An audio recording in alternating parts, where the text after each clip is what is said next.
ఈ ప్రభుత్వం ప్రజా ప్రభుత్వం, రైతు ప్రభుత్వం నిరూపించడానికి రైతులకు వ్యవసాయాన్ని లాభసాటిగా చేయాలన్న ఆలోచనలో మొట్టమొదటి భాగంగా రైతుల ఆత్మహత్యలను ఆపాలన్న ఆలోచనతోటి ఆనాడు ఎన్నికల సందర్భంలో మేము ఎన్నికల మేనిఫెస్టోలో మే 6, 2021 నాడు వరంగల్లో రైతు డిక్లరేషన్ శ్రీ రాహుల్ గాంధీ గారు చేసిన దాంట్లో 2 లక్షల రూపాయల రైతు రుణమాఫీ చేస్తామని చెప్పినాం.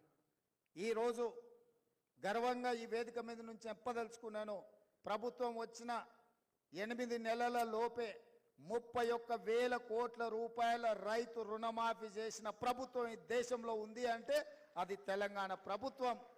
తెలంగాణ ప్రభుత్వం చిత్తశుద్ధితోని రైతులకు వ్యవసాయాన్ని లాభసాటిగా చేయడమే కాకుండా రైతుల యొక్క ఆత్మహత్యలను ఆపాలన్న ఆలోచనతోటి ఈరోజు మా ప్రభుత్వం ముందుకు వెళ్తుంది.